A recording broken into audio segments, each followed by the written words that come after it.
Nice to see you again. Let me prove this for you. Okay. All right, Ms. Chang, go ahead and tell us about your paper. My paper is about BDS movement. Okay.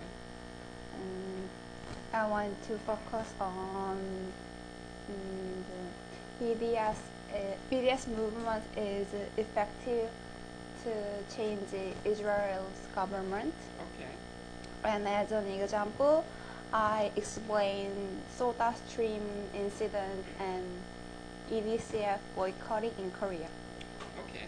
Right. So Ms. Jung, her main claim is that BDS is effective, right? And her two examples were the Soda Stream with Scarlett Johansson, right?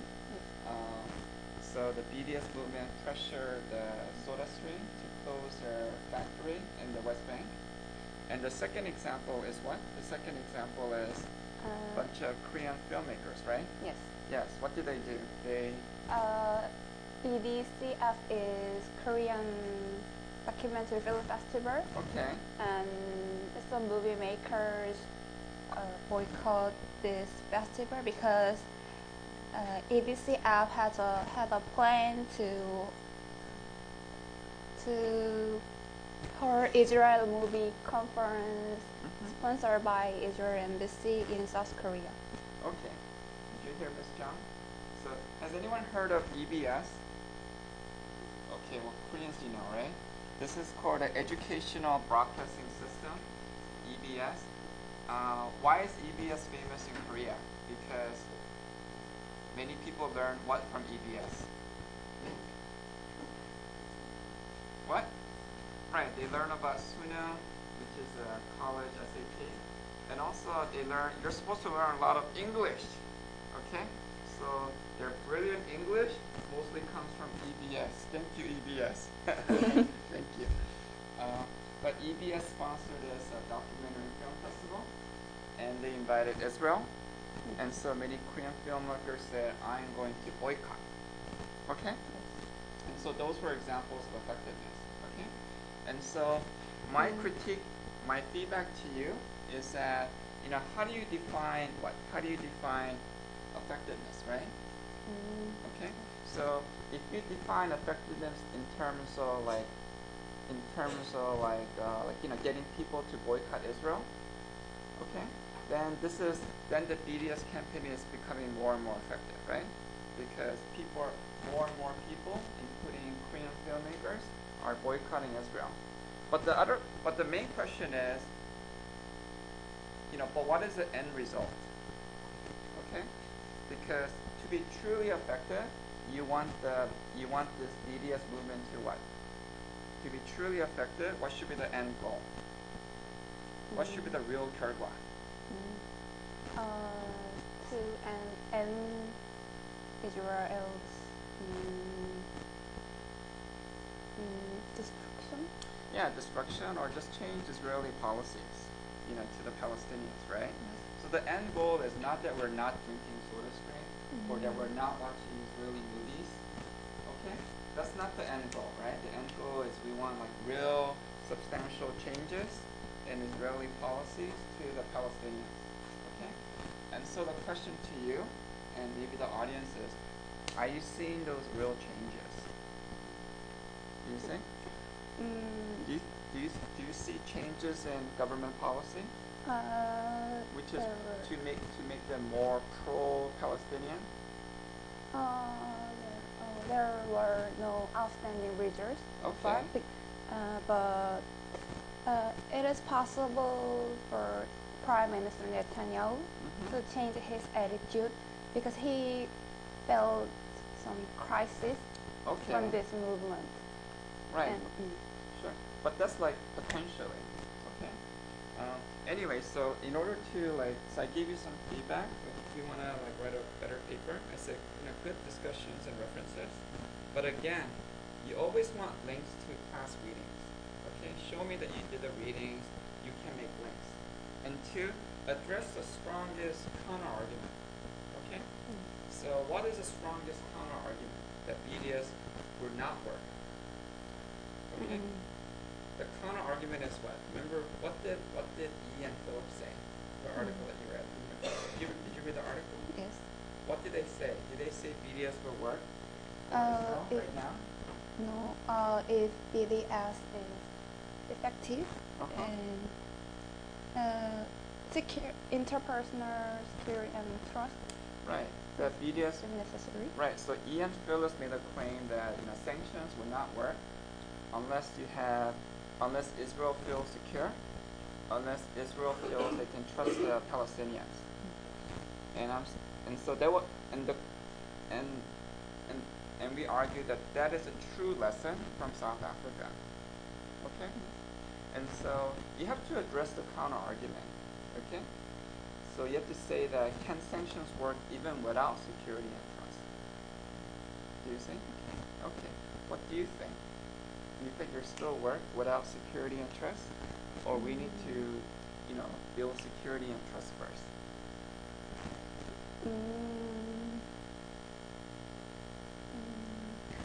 I think it takes a very long time to build security and trust between the two countries. Okay. So it is more effective to act both ways. Okay, so both ways. So maybe like security and trust will take 10, 20 years. Okay? Yeah. And then sanctions, you can get really strong sanctions maybe in a year or two. But the question is, until you build that security and trust, will the sanctions work? Okay? So that's my question to you. Okay? And then you can actually if you want to develop this essay, you can actually link it to things like Korea, like Bukhan Namhat, right? Some people think that we should just pressure North Korea. Who are those people? Those are the people sending what? Not waving, but they're sending what? Yeah. What? They're sending a lot of what? Yeah, balloons. Pungsan. Everybody say Pungsan. Pungsan. Yes, let's learn some Korean. Okay. So, you understand? Okay.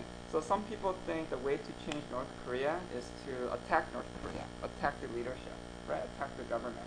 Send a lot of balloons saying that your government sucks. We need revolution. Okay? But is that changing the North Korean government policy? No. No. Do you think it may do so in next year? No. No. Okay. Then if not, then you have to think that maybe change will not happen unless. Then what do you need for North Korean government to change? What, assassination? Balloons not enough. You need to be a family kita. Okay. Anyway, and so the other argument is that if you really want the government to change, then you need to build relations of trust. Okay. That the government North Korea needs to feel secure. They need to feel that they can trust the outside world. Okay. And then only under those conditions would the North Korean government respect human rights more. So there will be the counter argument. Okay. So I'm not saying that your essay is good or bad. I'm just saying always make links, address the counter argument. Okay. So you can say that even when there is no security and trust, I think sanctions can still make an impact. Okay. And then try to think of an example where that did work, where sanctions did work, even when you did not have security and trust. Okay? All right. Great. Thank you. Everybody say, thank you, Ms. John. All right. Okay. Now,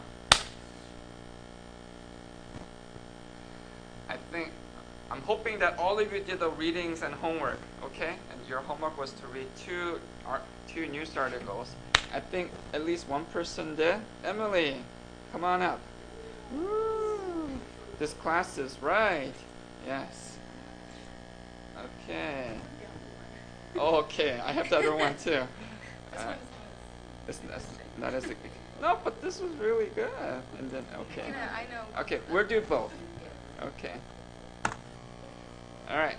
Now, okay, Emily, Yes. educate us. Yeah, I'll educate you. No, Okay.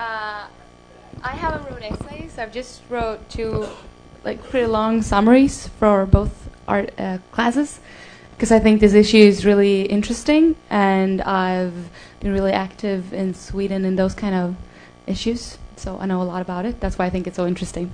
But I haven't had the time to write a whole paper, so I just wrote long Sure. summaries. Yeah. Right. Oh, this is something I really want to emphasize, especially for English learners. You don't have to write a fancy essay. You can just write a short summary. But I want you to come up here and speak. Okay? That's why in my class, all I ask is 3 sentences. Okay? As a start. Just say like, Professor E, I wrote 3 sentences. Do not grade me. Do not judge me. Okay? I just want to share my idea. Okay? Then you can do so. You can share your ideas. We can give you some feedback on how to make it longer essay. Okay? All right. Yes. Yes. So summary is good. Okay? Yeah. So this first summary, I used 2 examples from Sweden, as I do every class, but it's pretty easy. I'm gonna give some bad examples soon, because that's like, about the boycott, I think it's a really complex issue. Like we talked about, like what will really happen, and I don't think it's a chance that the U.S. will agree with this boycott anyways, and the U.S. are the ones who are really supporting Israel. And also, I think the article was really interesting about trusting, and because there's a lot, I mean, in all conflict, there's hate, of course. This conflict is so infected, like it's been going on for so long, and it's so much hate. Like the Palestinians, they really think of Israel as, not all Palestinians, of course, but a lot of them think as Israel as the devil. Like there's no way they could cooperate with them, because they like kills their children, and they can't really see why they would cooperate with Israel. So I think it's a lot of issues that need to be built up before you can do anything, even if you boycott. And then I said that I think the solution to the problem is a 2-state solution. Like you need Israel and you need Palestine for this to work. But I think there's a long process because of all the hate and stuff. And then I thought, because Sweden have just had a boycott, not all of Sweden, but some parties in Sweden have been trying to have this boycott of the products coming from the settlements that Israel has in the West Bank. You familiar with those? Yeah, they have settlements, especially in the West Bank, where they have illegally built like houses and stuff, just basically to show off, or like, you can't do anything about it. I'm just building my house here. So in Sweden, we have decided to not buy products that are from the settlements, and I think that's really effective, because then you don't boycott Israel, but you boycott the bad things you think they do. And also, like we talked about last class, the new foreign minister in Sweden have just recognized Palestine as a state. And that's really controversial. Like, I think we're the first country in Europe, maybe. I'm not really sure about that, but that's really controversial. And we had a lot of critique, especially from the U.S. and from Israel, of course. But we basically responded, I'm so proud of this, but like the U.S. don't decide our politics and stuff, so it's really controversial. That's fine, but do you think like boycotting the Israeli settlements or recognizing Palestine, is that going to change like Benjamin Netanyahu's government policy to Palestine? Like, what is the end result? What is the... Yeah, I think it could, Okay. because then you're not showing that you don't like Israel. You're showing that you don't like the bad things they do. Like, you're not against their right to have a state just because you're recognizing Palestine, but you're against what they're doing in the settlements. Right, but is there any evidence that the government policy has changed? No. No. But I think it would, because this is since the summer, and the recognition is last week. Okay. So yeah, there's really no time to see if there has been any change. But I definitely think, I think that just Sweden, no, we're too small. But if other countries follow this thing, I think it could work. Right, because I'm kind of pushing you because, Yeah. like, for example, like recognizing Palestine is a big issue, right? And then And I'm just thinking like logically, how is like more and more countries representing and recognizing Palestine? How is that gonna like push like Benjamin Netanyahu to like to change his policies? You see, Yeah. is that something that's gonna like push Benjamin Netanyahu to like withdraw settlers, from the West Bank, or is that something that's gonna make him even more rigid, saying like, oh, the world, and that means Sweden is against us. Yeah. Right. Yeah, they said that. And so I'm just thinking like logically, what is the A, B, and C steps that's gonna make Netanyahu like like I cry on. It almost seems like the BDS movement is saying like the more you hit them, then you're gonna make them cry uncle. Do you have that? Do you have a Korean expression for crying uncle, or no? 많이 때리면 삼촌. You don't have that? Oh, okay. Western people, you understand, right? Okay, so it's kind of like. No, I don't really crying uncle. Okay, Swedish. But you thought you make them like, oh, sorry, or what? Hey, we're all the Americans. Bunch of Europeans and Asians. Nobody understands me. Anyway, so we have this American expression that like, if I hit you and say, I give up, I cry uncle. Yeah. Anyway, so the point is that you pressure them until they crack, okay? Until they break, okay? Yes.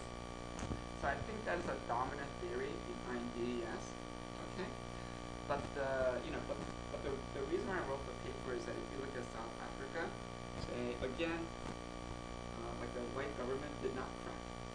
It made them even more like hunker down, and they only bent when those other things happen, like security and trust. Okay? And then, and I'm thinking like, and I could think of other examples too, like for example, and also like even when there's countries who hate each other, things can change really quickly. A good example might be like, remember last time we talked about Rambo? Remember that? Okay. Who watched Rambo? Yay! Like, ooh, big anyway, Rambo fans. Alright. The point is like Vietnam, US, like there was a time when they hated each other, right? And Americans were like bomb Vietnam. They kept on bombing Vietnam, like crying uncle, right? Give up, But did Vietnam give up? No. I mean like the more you bomb Vietnam, the more they resisted, right? And then finally like Americans just gave up. Okay. But recently, a few years ago, I think John McCain, he was prisoner of war in Vietnam for many years. He was crippled in Vietnam. I think recently, like maybe like a year or two ago, he visited Vietnam, and he said we should be friends. Okay, because the situation has changed. China, they want U.S. as a balance against China. Vietnam wants U.S. as a balance against China. And two is that there were key actors in both Vietnam government and American government that learned to trust each other. And so it's like, for those who like watch those Rambo movies, it's kind of like, it's like a huge change, like 180 degrees. All these people who hated Vietnam, who hated America, now they're like, buddies. Okay? And so it seems like things can change really quickly. We have to think about what are the conditions that make the situation change. Yeah, but that's it though, because this is a different situation. I think that the power relations between Israel and Palestine are so uneven that you need to even them up to make them even trust each other. That's why I think recognizing Palestine is an important step in that, because now they're not recognized. They're not even like a state. They're not all of these things. So I think, and Israel have this huge, what do you say, they're over Palestine. So I think that to even it up, you need to even it up to make them trust each other again. If you even it up, do you think that would improve the security situation or the trust situation? Yeah. Which one, security or trust? Both? No, maybe trust, hopefully security. If Okay. Israel also gets down, not just Palestine goes up, you know what I mean? Because Palestine have no chance against the Israel army. So. Okay. Anyway, this is just food for thought. Okay. We don't have great answers for you yet, but I'm really interested in your second paper, which is So you read the Jerusalem Post and Al Jazeera, okay? And what did you learn by reading Arabic and Israeli? Yeah, I get sad. No, but when I first read the Israeli newspaper, and I was really shocked how I'm not sure if you read it, but it was about how the U.S. A general in the U.S. Army or something, yeah, that he supported the Gaza attacks, the Israel attacks on Gaza this summer, that he thought the Israel did what they had to do, and they did everything they could to not hurt civilians, and they were like knocking on the roof and were like, sorry, we're gonna attack you, run, and stuff like that. And I just felt like when I read that I read so much this summer and seen a lot of news clips, I've been to demonstrations and everything, that says the total opposite to this. Like, this was a terrible, terrible attack. But I read it and I was like, okay, this might happen as well. This might be the true story of it. Maybe there were no civilians that died, or the article said that they didn't know how many civilians died, that it might have been a lot of soldiers as well. And then you go on to the Al Jazeera, that is the Arabic newspaper, and they have proof from the UN and from Amnesty that there were mostly civilians that died, and that was a terrible attack. And, well, you can read it if you want to. And that was really, really interesting and really terrible to read about, because you see that the Israeli people, they read this, and a lot of American people does too, because they have usually the same, or Fox News and stuff like that. They probably think, the Israelis probably think that, well, the attacks on the Gaza Strip, of course, attacks are not good, but we had to do it, and there were not that many civilians that died. That was a really good job from the Israeli army. And the U.S., they support us, and the U.S., they're great, right? And so they probably don't, the Israelis probably don't look at this conflict as a bad thing, or, yeah. And then when you read Al Jazeera, yeah, you could really use the proof from the UN and from Amnesty to see that, well, those attacks were civilians. And yeah, I guess you just have to choose which one you support, which one you think is right. Is it the U.S. government or U.S. Army, or is it the UN and Amnesty? Me personally, I think the UN and Amnesty has the right view here and the right numbers. But this is also, like we talked about, like trust and stuff like that.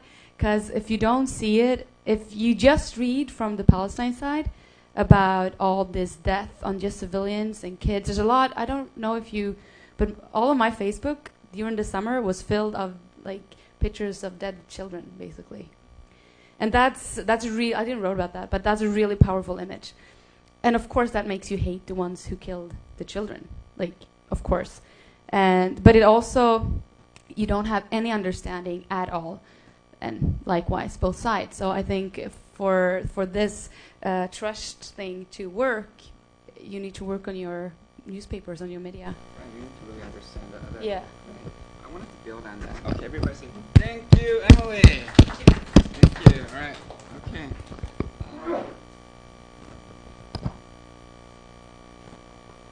Okay. Yeah, I thought those competing narratives was very interesting. And then,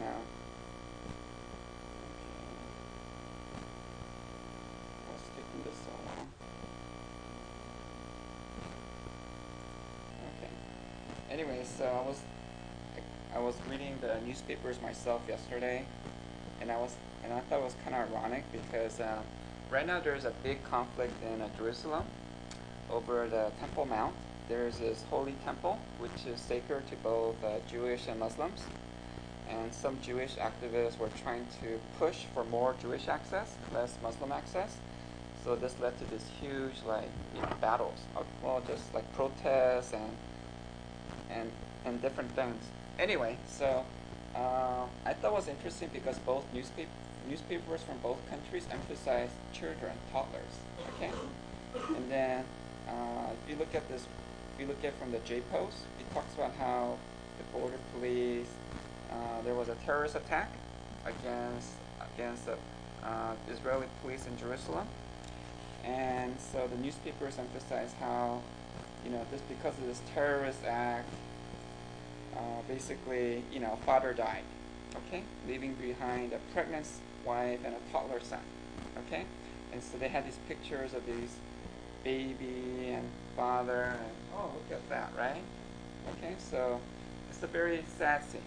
Okay, so this was a father who was killed, okay, by the Palestinians. But if you look at the Al Jazeera, they talk about another baby, toddler, but in the Palestinian side, and it talks about how these toddlers are caught up in Israeli crackdowns, okay? Because this story is about how this kid, he was like playing with marbles, and then accidentally some of the marbles went out and hit like Israeli soldiers, and so the soldiers thought, oh, there's some kids throwing rocks at us, and so they went up to the house and like investigated this guy, okay? And so again, you're seeing like different narratives, and in a way, both narratives are true. Yes, the kid threw marbles and hit the soldiers, probably an accident, and so they're making fun of the Israeli soldiers. But yes, there's some Palestinian militants who killed this police officer, okay? And now the son is fatherless, okay? So you had these like competing narratives, and they're both true. But then the bottom line is that the reality is very complex. There are good things and bad things happening on both sides. Okay, now,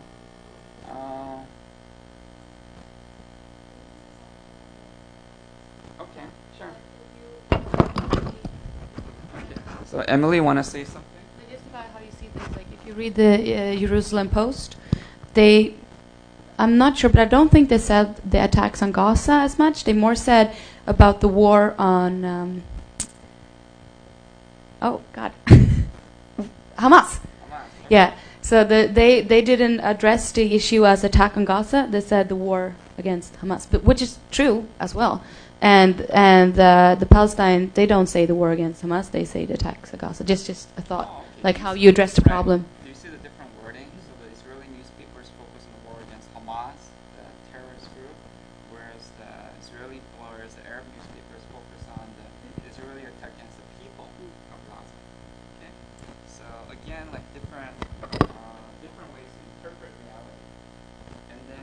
But then I want you to link. The reason why we're reading about this is because this is international organization. This is an international phenomenon. You also see this in other places such as Ukraine, Russia. You see this a lot, okay? And so when you read Russian newspapers, do they say like we're like the evil dictators? No. I saw Maleficent yesterday. Great. Who saw that movie? Yeah. You know that scene where Angelina Jolie goes to the christening and she goes, Oh, she was so wicked. Right. Anyway, is Putin doing that? He's going like against Ukraine? No, he doesn't do that, right? He portrays himself and he portrays Russia as the what? As evil? No, as the victim. We're the real victims. Against who? Against those Nazis. Who are the Nazis? Was the new Ukraine government. Okay?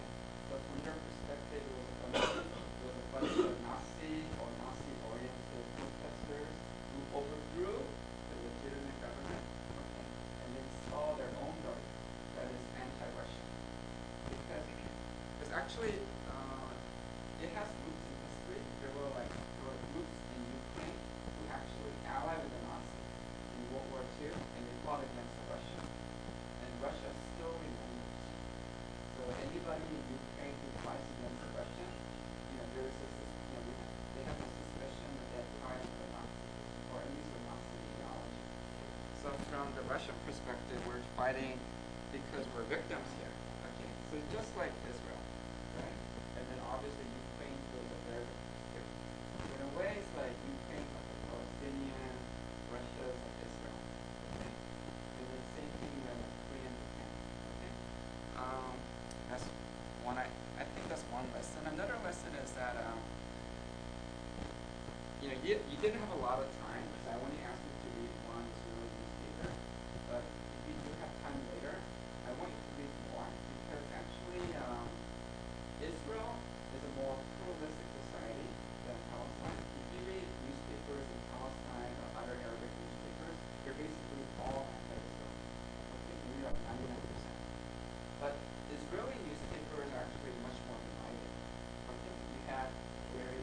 conservative versus liberal.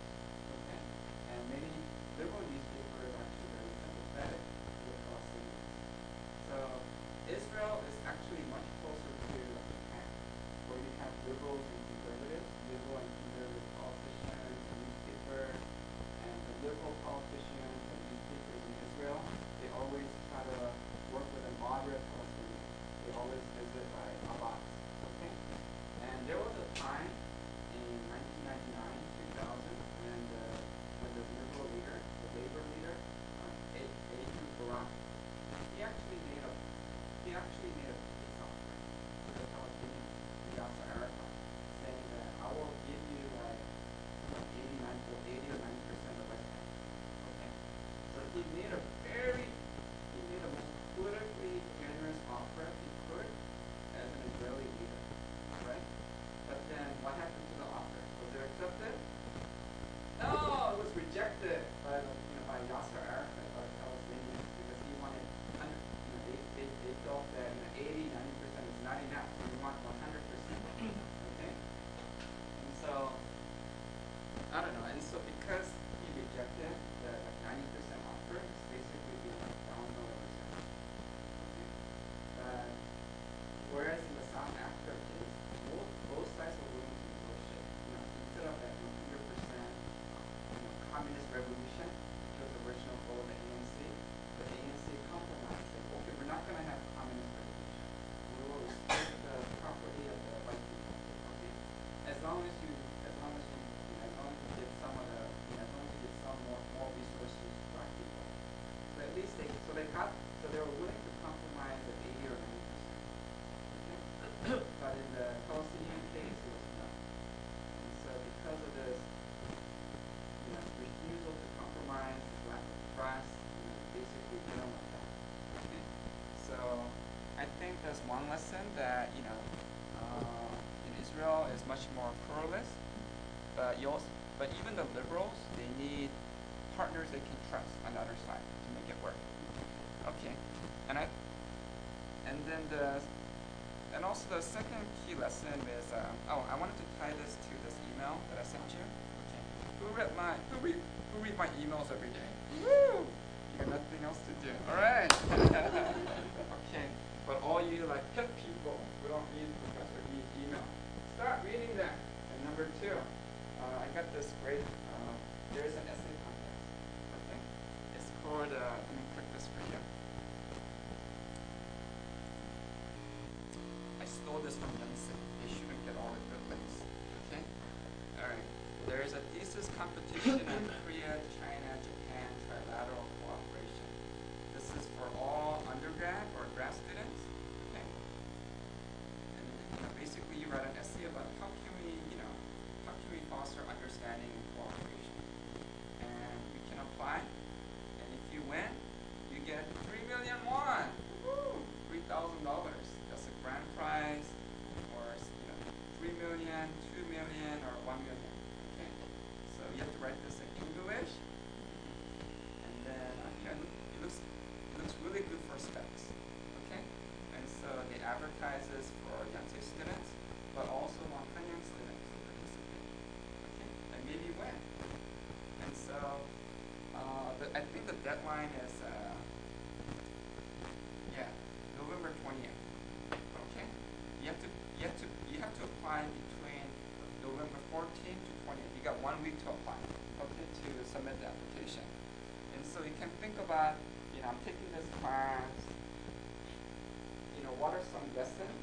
What kind of essay can I write about fostering cooperation and understanding? Okay.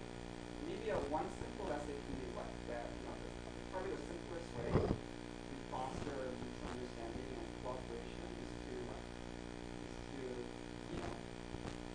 to get students to read what? From other newspapers. You understand? So, how many of you read about Japan when you were young? You never read about Japan? All of you read about Japan, right? Right. All of you read about Japan. Okay. I'm sure some of you guys have too. Okay. So many of you have read about Japan, both history and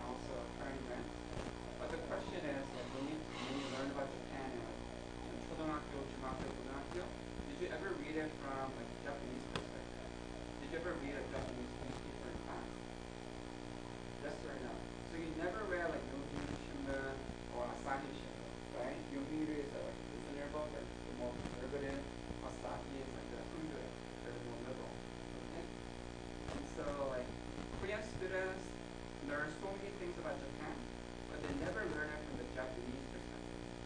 So how can you really understand Japan?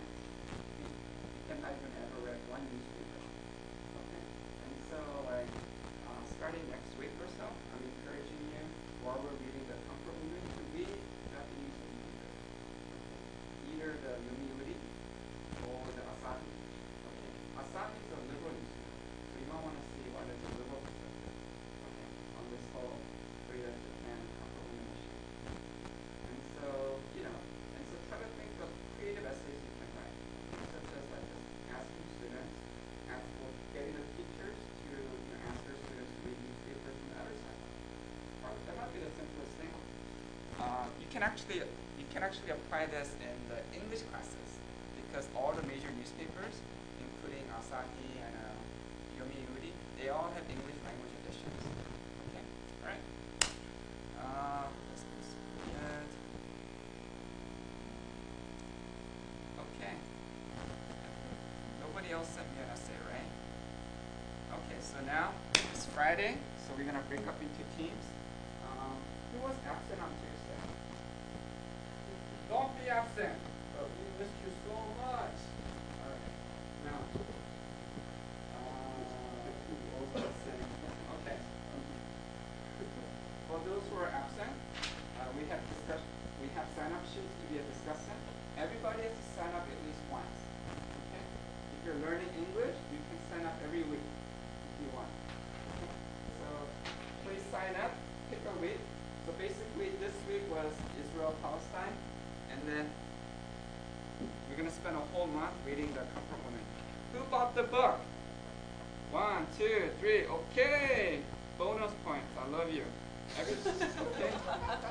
Do you want me to love you or hate you?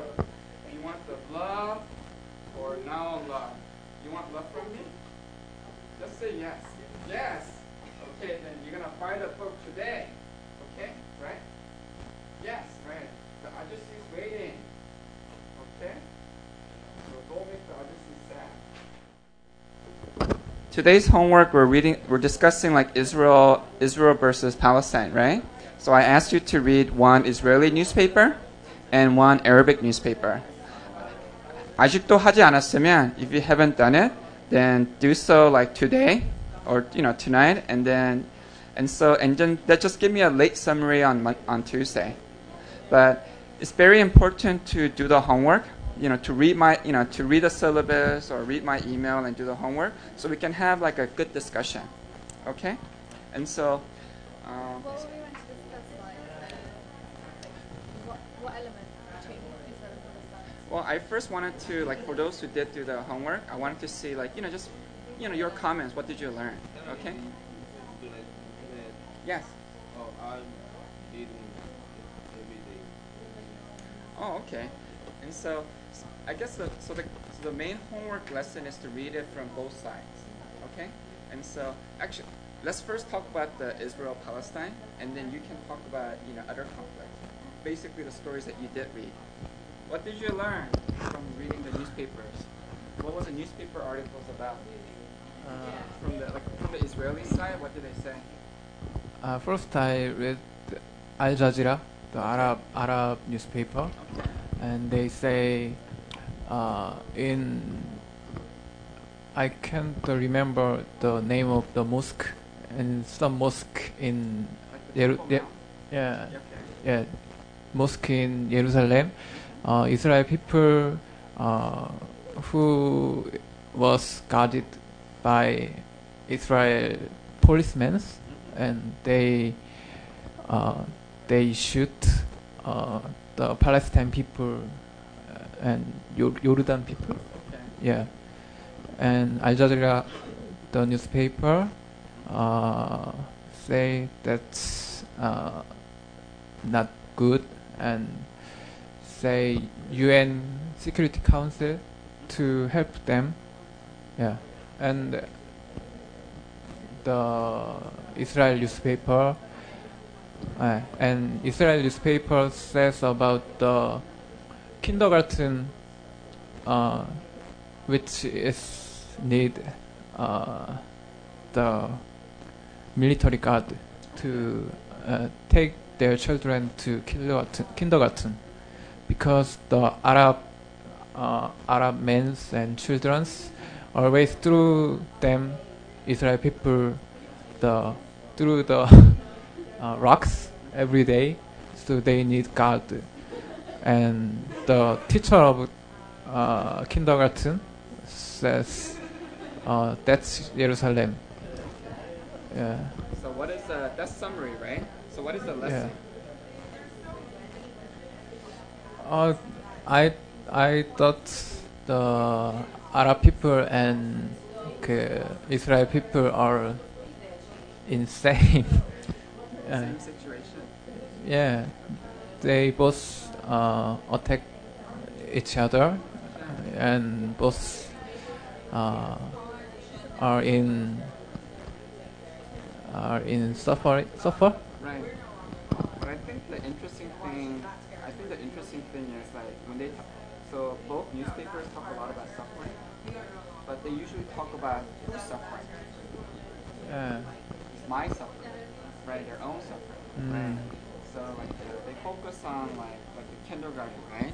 They focus on like the Israeli newspaper talks about the Israeli kindergarten that's suffering, but they don't talk about the kindergarten on the Palestinian side.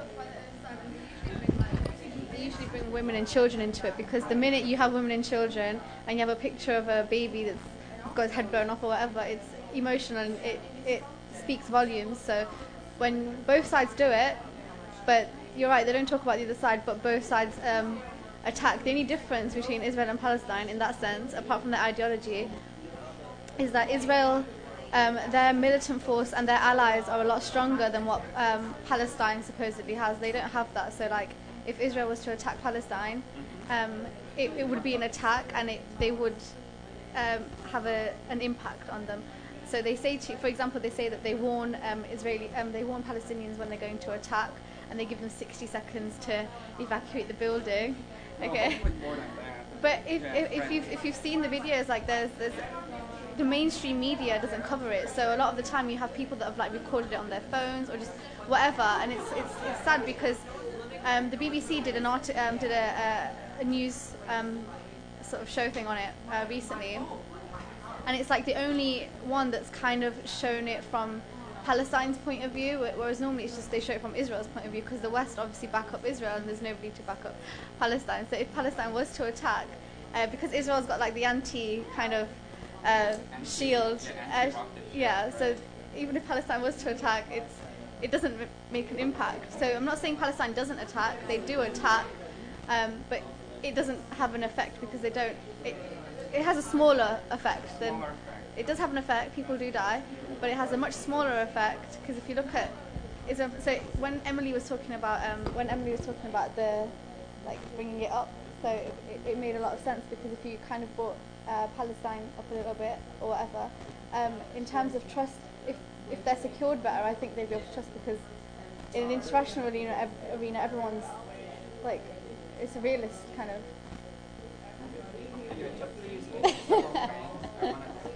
I'm sorry, I go off on a tangent.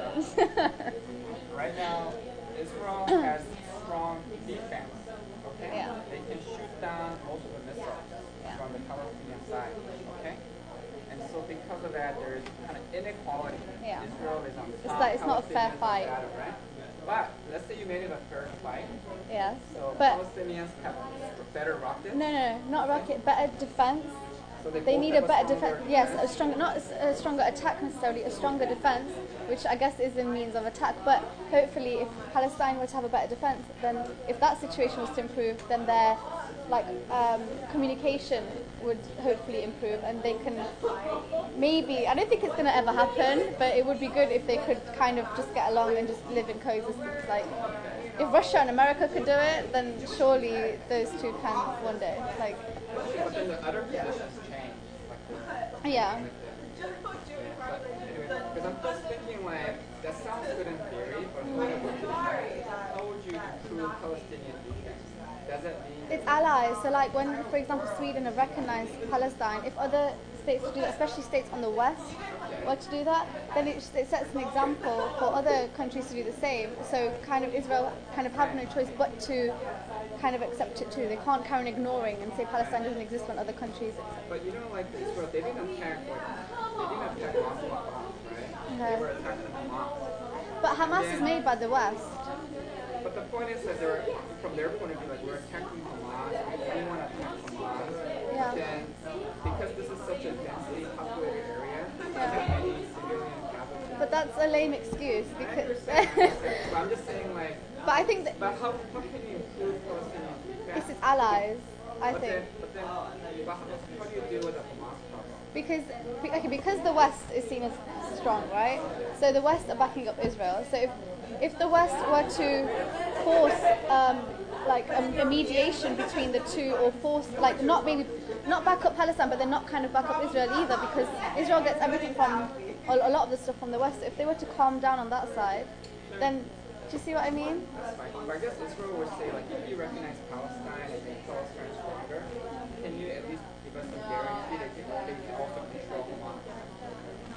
You see? Yeah, they should be able to be, because But how would Sweden be able to control Hamas? not necessarily Sweden. I think the US should step in. The US is the one that's kind of funding everything in Israel and doing all that. So the US should, or the UK, whatever, like all the Western sides. But who can influence Hamas?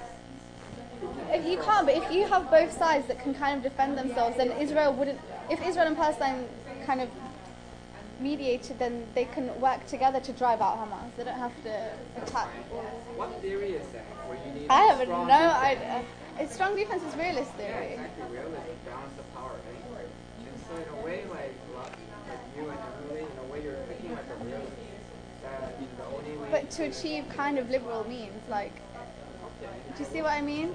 Because if the international arena, it thinks realist, okay? Like, if you see somebody like increasing their defense, it's like arms race, right? Like everyone wants to do that.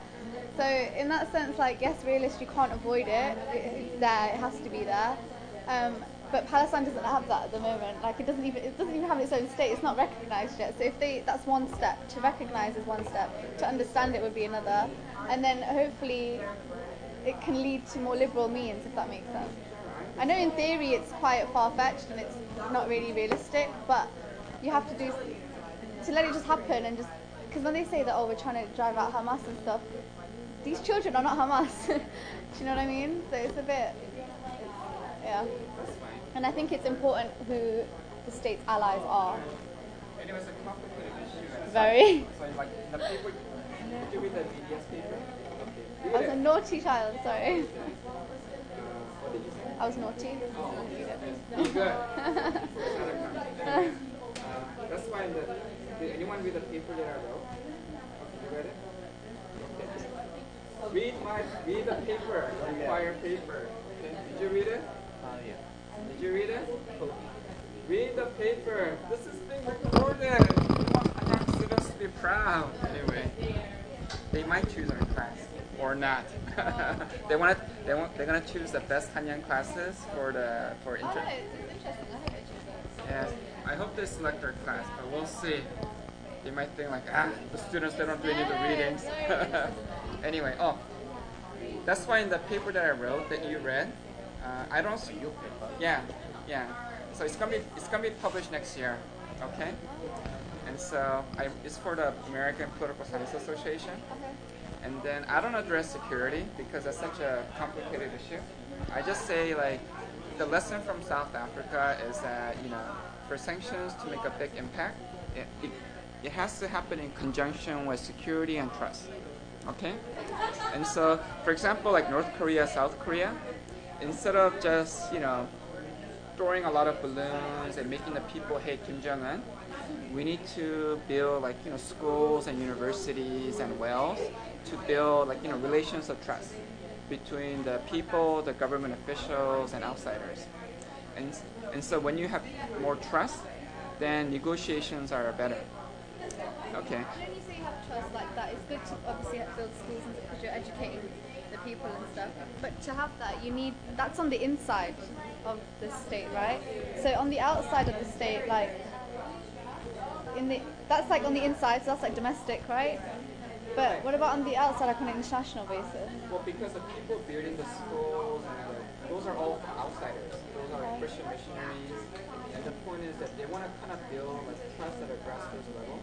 So on Tuesday, I don't think we were here on Tuesday, but we saw this. I sent you an email about COOTS, University of Science and Technology. Oh, this is the university where the students and the teachers live together. Right. Yeah. So, did you check it out? Yeah. Okay. And so like that was founded by Christian missionaries from South Korea and America. And so the point is that we're training the future elite of North Korea. We're hopefully educating them so they're not fear the West. Yeah. That Westerners are friends. So we can make them more flexible. So in a way, it's almost like the East German model. There was a lot of communication between West Germany and East Germany, which later led to more peaceful integration. And so my question is, can we apply that to like other areas? Like how can we build trust between like Israel, Palestine, Japan, or North and South Korea? But I see your Because like you can say that you want to like build new schools and stuff, so you could do that in Palestine. But what's the point if Israel are only going to bomb it? Like there's no. It's like you could do something, but then when you were talking about Palestine and how they rejected the peace offering, that's not good either, because then it's like a slap in the face for Israel. Do you know what I mean? Right. And I think that because Yasser Arafat, he never grew up in that kind of environment where you can trust the West. But if you work really hard and train like a new generation of leaders, then maybe you would have Palestinian leaders who would be like Nelson Mandela and say yes. Yeah. Right. And don't forget Nelson Mandela, he went to a Western school. Yeah. Yeah. He went to British style education. Yeah. So he had a different mindset than Yasser Arafat. It's just it's like right now, like the kids in, for example, Palestine, they go up hating everything because they see everything, and then obviously like if I'm a kid and I see something, can I ask my mum what's this? And my mum like instantly goes, oh, it's this person, or it's this star, it's this country. You grow up hating that thing. So yes, they should have that institution, but there's no point in having those institutions and schools and stuff like that if you've got nothing to protect your own country, kind of thing. If that makes sense. Well, you have to start somewhere, and at least in the West Bank, there's no like big war right now. Yeah. And so in the West Bank, and also the way so there's some Israelis who think like me, they want to build trust. Yeah. So they're building into universities. So that Israel has some really good universities, and they're offering like free online classes. And in fact, many students from both West Bank and Gaza, they keep the class. Yeah. So at least some people are thinking of different creative ways. Yeah, and that's another thing. Like Some kind of interaction. everyone thinks that like everyone from Israel, like all the Jews are bad, and they're not. They're not like that. And everyone thinks from Palestine is like all the Palestinians, but they're not. So you have some people that want to do good, but they're just caught in the. So you can at least be classmates and do something. Yeah. So like I think everyone just what's the word? It generalizes everyone, which isn't fair. Right, so you kind of go through that. That's great. Now, I haven't heard from you guys, you and you. Okay, so what's your name? Taro. Taro. Because Taro, you're from Japan, right? Yes. So maybe you can kind of share like what's the Japanese perspective on Korea? Yeah, what do Japanese people think about Korea? Like Korea or comfort women? Okay. Because in class I mentioned how Japan is like Israel, it's a big country, it's a big democracy. So you have many Japanese who are very liberal, and you have many Japanese who are very conservative, right wing. Okay? And then you have some Japanese in the middle. Okay? And so people on the left, they think that Japan should apologize for the comfort women, should pay reparations, and so basically do that, right? And then on the right, they say we should never apologize. Okay?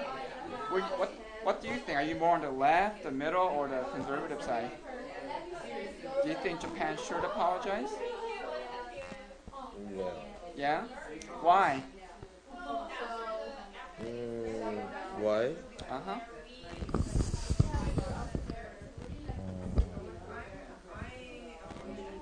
See, he's one of those nice Japanese. Apologize? For the comfort woman case. for what happened in World War II. In Japan? Right. Do you think the Japanese government should apologize to Korea and give money to the comfort woman, Wianbu? Oh. I think that end What did you say? that's the end case in Park Chung-hee period. Oh, okay. You're talking about the peace treaty, right? Uh-huh. I think it was like 1964, 1965. No, 1961. That's when Park Chung-hee became dictator. So I think it was a few years afterwards. It might have been like 64 or 65. Because I remember like 1961. That's when Park Chung-hee became, power. Okay. Anyway, so like somewhere in the 60s. Okay, somewhere in the 60s, they signed the treaty. So you think 고만해? That's enough? Yeah. Okay, so he's like right wing, bad Japanese. Just kidding. Just kidding. Okay. And so Taro is saying, and many Japanese agree with him, that Korea and Japan we signed a peace treaty in 1964-65, and so we should move on. Why do we have to keep on apologizing? Okay, we signed a peace treaty to normalize relations. And Japan also gave Korea a lot of money, more, I think like hundreds of millions of dollars. And the Japanese government, at first they wanted to give the money directly to the survivors. But the Korean government said, no, just give the money to us. Because the Korean government wanted to use that money for the development of Korea. You know what? Because the people now claim that Park Chung-hee wasn't a truly elected leader anyway. He was a dictator. He wasn't really acting for the Korean interests. But then he did do a lot of things economically. Do you remember what he used the money for? He used the Japanese money to do what? Yeah, he made the Seoul-Busan highway. Have you ever driven that? Oh, okay. That is it's a 고속도로. It's a major highway from Seoul to Busan. Okay? And that revolutionized the Korean economy. And so, like when Park Chung-hee first became president, Korea was like super poor, more poor than like many African countries. And then after he became dictator, he signed a peace treaty, and then Korea went up. Okay, and so from the Japanese point of view, we already signed the peace treaty, we made an apology, we gave all the compensation, and so. Good. Like you said, 고만. Okay? But do you think 고만 or more?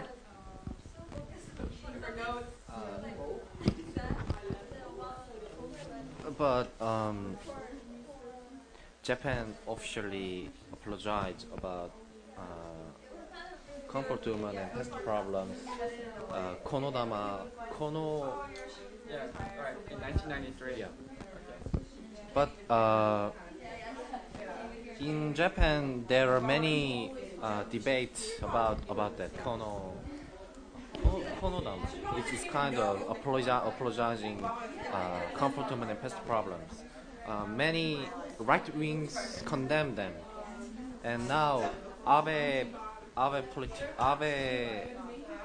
president and many Japanese right wing political party, they says it need to revise about konodama.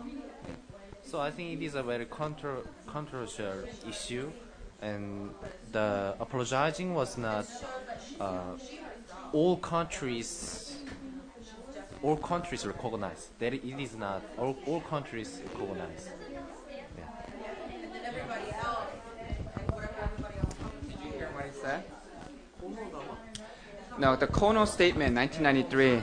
Right.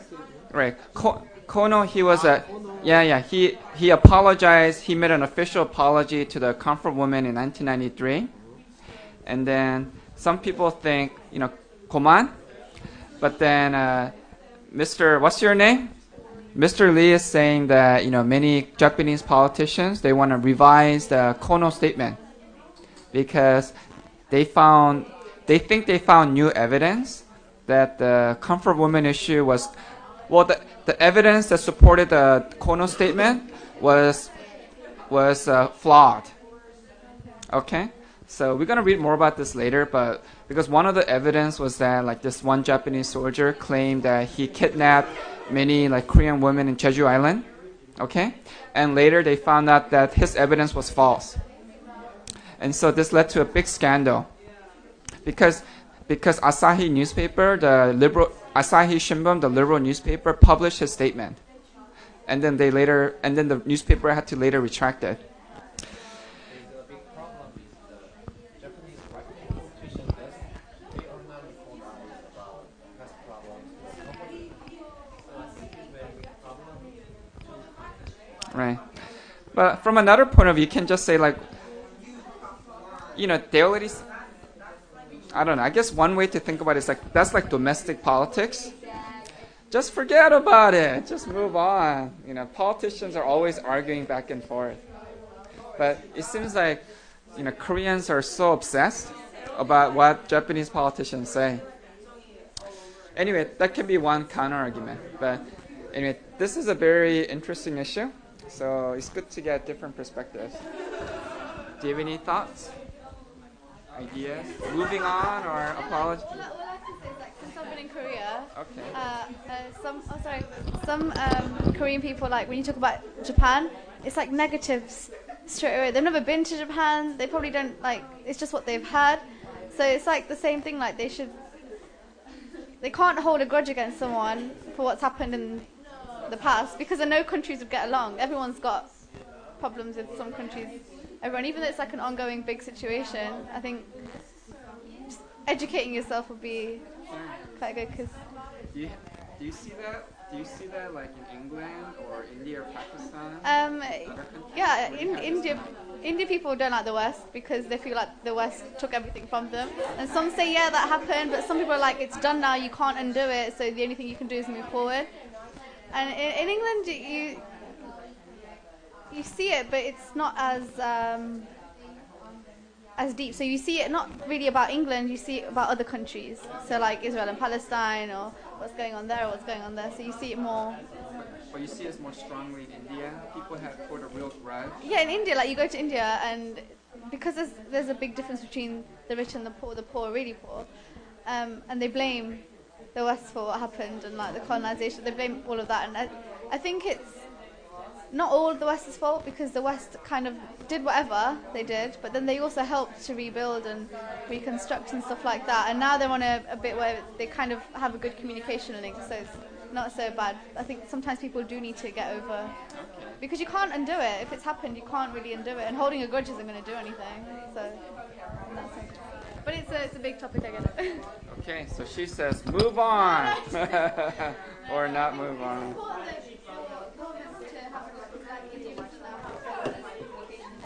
That's fine. Yeah. Right. In the Tuesday class, we talked about the Bisan Summit. Bisan Summit. 그 TV 쇼 있잖아. 비상. 이상한 서밋. What's the name? 비정상. Right. 비정상회담. You know what a summit is, right? Yeah. So there's a TV show. Pay attention. No. Okay. All right. No smartphones in our discussion group. Okay. So there's a TV show where the show invites speakers from like students from different countries.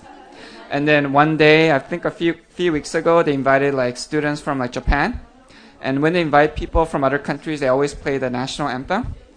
And so they played the Japanese anthem. And so everybody was fired. Yeah, so the producers were fired because the viewers were very angry. Why? Right. Because it was a Japanese anthem. That's what I'm saying. Like, okay, you can. That's bad. Like, you can't fire everyone because they play the Japanese anthem. Still don't mind. Okay. No, it's just okay. Go on. Firing is because Because they played because it was a Japanese anthem also during World War II. Because they play Yeah. It's kind of Japanese 군국주의가 뭐예요? Okay, if it was wrong and it was like seen negative by the viewers and stuff, that's understandable and they were angry. But to fire them is a bit extreme. Like, can they No, not no. just give a warning or? the Japanese anthem. It is not problem with the Japanese anthem. They in the broadcast play Kimigayo. Kimigayo is kind of Japanese World War One and Two, and it's kind of that play song. Right. But it's still the Japanese official anthem, right? It's the national anthem of Japan. I don't know. Right. I think it is not. No, I'm pretty sure it is because I think Japan adopted it as a national anthem in the 1990s. It was like maybe like 1991. 전에는 like Japan was like very careful not to have any national symbols, but since the 1990s, Japan has been like becoming more of a normal nation, including having this anthem. So I remember reading about this in Wikipedia. So it's the official anthem of Japan. Anyway. But I just think the firing, like it's okay for people to be, it's okay for people to be angry and see it negatively. That's understandable because the situation's so like sensitive. But do you think they should have been fired or no fire? Firing is not our choice, but the broadcast system's I know, but you're the choice. citizen. Do you support the broadcaster? In my case, I don't care about that. So it's okay if they get fired? You don't mind? It's not, Ah, it's not your problem? Don't you believe in liberty? I don't think they should get fired, Okay. but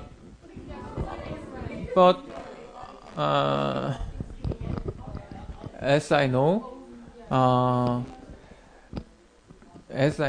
they are not fired, but they give the 사직서. What's Tajikistan? I will stop this job paper. That's resignation. Yeah. They have to resign. No, they have to resign. Right. So it's basically like firing. Right. So they're asked to resign. Yeah. Right. But it's still not good for their careers. I think that's their choice. Yeah. Anyway, so this is always complicated, but because I remember like in California, this one guy, he supported Proposition 8 to support traditional marriage, man and woman, and then he never spoke out against it publicly, but he gave money to the campaign, and some activists found out, and so he had to resign from Mozilla. So I thought there was. I think it's okay for people to have views. Obviously, everyone's going to have their own views, and to see negative is okay. But when you do something like fire someone or make someone resign, it's a bit extreme because it's not just your viewpoint, and because of the people, like that's their career, it's their future. It's a bit harsh just because someone played an anthem. I think that's mean, and I think people should learn to embrace. Because that's the only way you're going to understand. Like, if you can do that on national TV, then kids growing up will think the same, and that's wrong, because then it will just carry on. That's what I mean by education. Anyway, so Jeffrey is a super libertarian. You can be. She loves Nazis. Everybody's freedom to speak. Okay. Is there anything else? Okay. All right. So do the reading, then we can talk more. Okay. All right. I'll see you guys Tuesday. Wait, do you know our final exam day? Yes, it's on week 16, Wednesday. I sent you the email with the revised syllabus. Okay, so just read what I email you. It's there, and also it's on Hanyangyan.